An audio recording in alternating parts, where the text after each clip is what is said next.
देखो क्लास 10 का आज हम सबसे पहले पढ़ेंगे जय प्रक्रम। तो जय प्रक्रम क्या होता है? बोलो, जय प्रक्रम क्या होता है?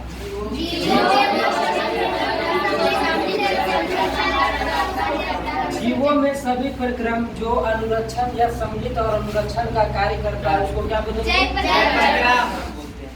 जय प्रक्रम के बाद हम लोग पढ़ेंगे जैव या उसी को बोलते हैं सजीव। तो ये होता क्या? सजीव पढ़े हैं आप 9th में भी पढ़े हैं कि सजीव होता क्या है? तो जिसमें जान हो उसे सजीव बोलेंगे या जैव बोलेंगे, ठीक है। इसके बाद है आगे पढ़ेंगे अजैव, अजैव या निर्जीव। तो जिसमें जान नहीं होता है उसको क्या बोलते हैं? निर्जीव बोलते हैं। निर्जीव किसे बोलते हैं? इसके बाद हम पढ़ेंगे पोषण। क्या पढ़ेंगे? पोषण का मतलब होता है न्यूट्रिशन। क्या बोलेंगे? मतलब भोजन को अपने शरीर के अंदर ग्रहण करने की क्रिया को क्या बोलेंगे? पोषण बोलेंगे। पोषण क्या है? तो भोजन जैसे खाना खाएं, इसके बाद भोजन को अपने शरीर के अंदर लिए ना, अंदर लिए उसके बाद अंदर का काम करेगा तो क्या पाचन होगा? पचेगा ना, खाना खाए चबाए पचाए तो पचरा। इसके बाद देखो, इसके बाद पढ़ेंगे पोषण, ठीक है। क्या पढ़ेंगे? पोषण को इंग्लिश में न्यूट्रिशन बोलते हैं। क्या बोलते हैं? देखो पोषण 2 प्रकार के होता है। कितने प्रकार के? एक होता है स्वपोषण और दूसरा होता है विषम पोषण या परपोषण। इसको बोल सकते हैं देखो विषम पोषण है। पोषण 2 प्रकार के, स्वपोषण और परपोषण या विषम पोषण। अब देखो कहता है कि स्वपोषण किसे कहते हैं? तो स्वपोषण किसे कहते? स्व का मतलब क्या? स्वयं। जो अपना भोजन स्वयं बनाता है उससे क्या कहते हैं? स्वपोषण कहते हैं। जो अपना भोजन उसे क्या बोलते हैं? स्वपोषण। जैसे में सभी पेड़ पौधे क्या लिखेंगे? सभी पेड़ पौधे। और सभी पेड़ पौधे में कौन? जो हरे पेड़ पौधे, ठीक है। इसके बाद आ रहा है विषम पोषण। विषम का मतलब नहीं लग रहा है कि दूसरे, मतलब जो अपना भोजन खुद नहीं बनाकर दूसरे पर आश्रित, जो अपना भोजन खुद ना बनाकर अन्य जीवों पर आश्रित रहता है उसको क्या बोलेंगे? विषम पोषण या परपोषण। इतना समझ में आया? अब देखो जैसे हम इसको बोलेंगे छोटू, जैसे क्या बोल सकते हैं? सभी जीव जंतु, जितना भी जीव जंतु है वो किस में आएगा? परपोषण या विषम पोषण में आएगा। अब देखो पूछेगा यहाँ से, मैं क्वेश्चन क्या पूछता है कि स्वपोषण में भोजन का निर्माण दिन में होता है या फिर रात में? और देखो अब विषम पोषण में कि भोजन का निर्माण दिन में हो या रात में हो कोई फर्क नहीं पड़ता है। क्या? कोई फर्क नहीं पड़ेगा कभी भी। लेकिन स्वपोषण में भोजन का निर्माण कब होता है? तो इतना क्लियर है? स्वपोषण और परपोषण में कोई दिक्कत? अब देखिए यहाँ ये स्वपोषण और परपोषण में अंतर। What difference between heterotroph and heterotroph? मतलब विषम असम। तो विषम पोषण और समपोषण। विषम, अब देखो समपोषण में क्या होता है? भोजन को देखो है ना, भोजन को सरल कार्बनिक जैसे कच्चे माल और CO2 को संश्लेषित करते हैं। क्या होता है? भोजन को सरल और कच्चे माल CO2 मतलब क्या? कार्बन डाइऑक्साइड वो क्या करते हैं? संश्लेषित। अब देखो जैसे भोजन के सरल का मतलब क्या होता है? छोटा। अब एक खाना खा रहा है, खाना खाया, मान लो इतना बड़ा रोटी का टुकड़ा लिया तो इतना बड़ा अंदर जाएगा नहीं। उसको क्या करते हैं? सरल बनाते हैं, चबाकर सरल बनाते हैं तो तोड़ते हैं। इसके बाद देखो स्वपोषण में क्लोरोफिल की आवश्यकता होती है। पूछेगा क्लोरोफिल की आवश्यकता कहाँ होती है? स्वपोषण में क्या होता है? लेकिन विषम पोषण में क्लोरोफिल की आवश्यकता नहीं होती है। इसके बाद समानता भोजन का निर्माण दिन के समय होता है। सही बात है कि स्वपोषण जो अपना भोजन कब बनाता है? दिन में। ठीक है। इसके बाद है सभी हरे पेड़ पौधे जैसे कुछ जीवाणु इस प्रकार पोषण करता है। सही बात। कोई भी हरे पेड़ पौधा है तो पेड़ पौधा से तो जीवाणु ही नहीं करेगा उपयोग, अपना पोषण पेड़ पौधा से ही प्राप्त करेगा। इसके बाद आइए विषम पोषण, क्या पढ़ेंगे? विषम पोषण कहता है कि भोजन के प्रत्यक्ष रूप से प्राप्त किया जाता है और एंजाइम के मदद से तोड़ा जाता है। मतलब देखो, भोजन को प्रत्यक्ष रूप से प्राप्त करेंगे, प्राप्त करने के बाद भोजन को एंजाइम के मदद से तोड़ते हैं। क्या करते हैं? तोड़ते हैं। इसके बाद है कि विषम पोषण में क्लोरोफिल की आवश्यकता नहीं होती है। इसके बाद भोजन का निर्माण कभी कभी किया जाता है, मतलब हाँ कभी कभी कर भी सकता है, ठीक है। इसके बाद है सभी जीवों तथा कवक में यह पोषण होता है। यह पोषण कहाँ होता है?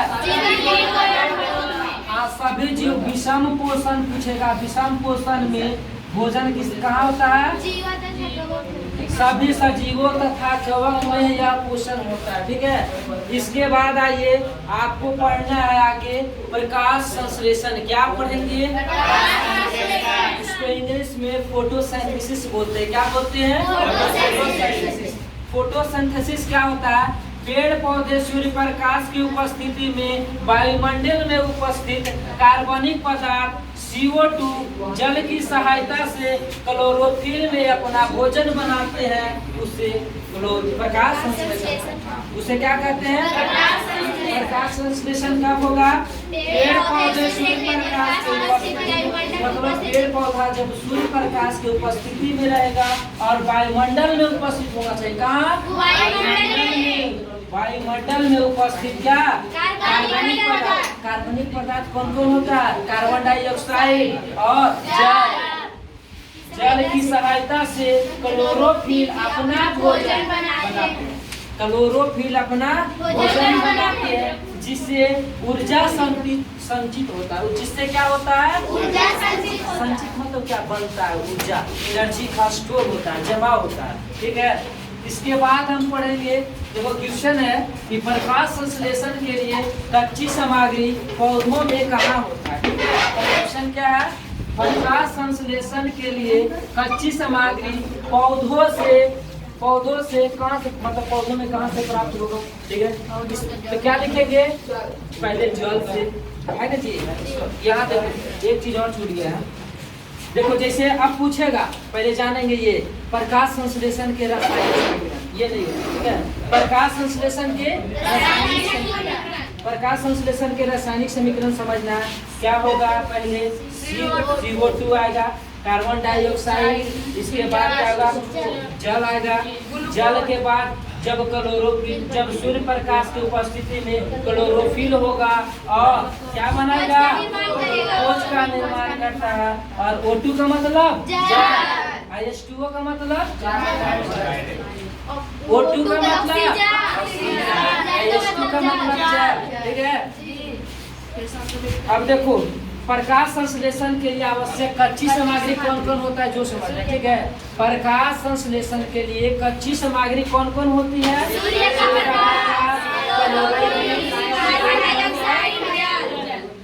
H2O का मतलब CO2। अब देखो ये क्वेश्चन अपना प्रकाश संश्लेषण क्रिया के लिए आवश्यक कच्ची सामग्री पौधों में कहाँ से प्राप्त होता है?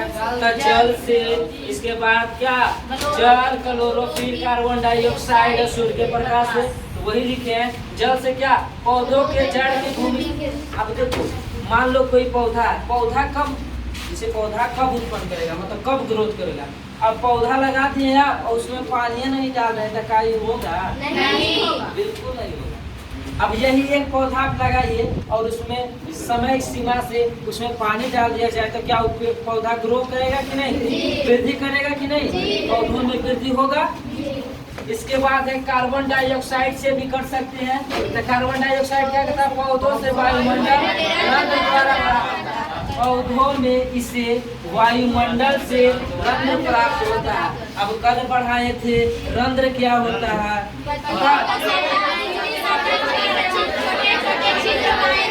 कौन सा सतह? पत्तियों के निचली सतह पर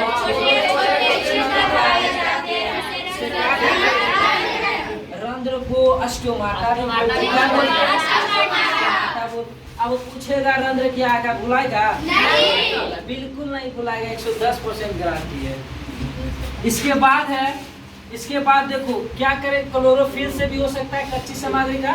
अब देखो हरे पत्तियों में क्लोरोप्लास्ट क्या होता है, हरे पत्तियों में क्या होता है, क्लोरोप्लास्ट। इसके बाद इसमें क्या होता है, जिसमें क्लोरोफिल होता है, क्या होता है, क्लोरोफिल इसमें। इसके बाद है सूर्य के प्रकाश, क्या मतलब सूर्य से जो प्रकाश प्राप्त करते हैं, सूर्य से जो प्रकाश प्राप्त करते हैं, प्रकाश संश्लेषण में वही कहता है जी। सूर्य प्रकाश की उपस्थिति में पेड़ पौधा अपना भोजन स्वयं बनाता है, उसको क्या बोलेंगे, स्वपोषण बोलेंगे। स्वपोषण नहीं ना कि जब सूर्य प्रकाश की उपस्थिति में पेड़ पौधा अपना भोजन उसे क्या कहते हैं। इसके बाद है आगे क्वेश्चन, देखो क्या है, प्रकाश संश्लेषण प्रक्रिया में होने वाली घटनाएं, मतलब प्रकाश संश्लेषण क्रिया में कौन कौन सी घटना घटता है उसके बारे में, ठीक है।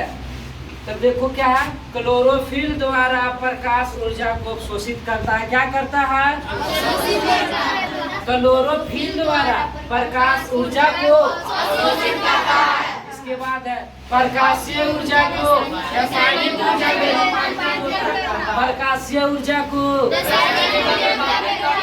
रूपांतरित करता है, ठीक है।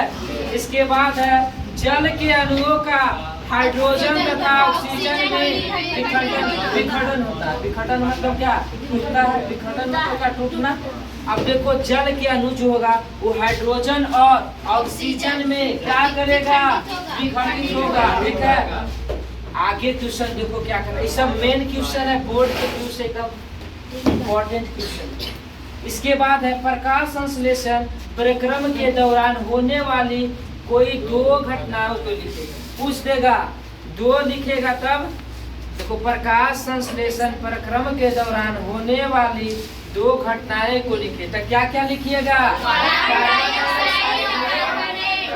कार्बन डाइऑक्साइड को कार्बन डाइऑक्साइड को किसमें बदलना, और दूसरा क्या है, H2O का विखंडन होना। किसका विखंडन होगा, H2O का। फिर कहता अब क्वेश्चन है कि रंध्र किसे कहते हैं, जल्दी बताओ।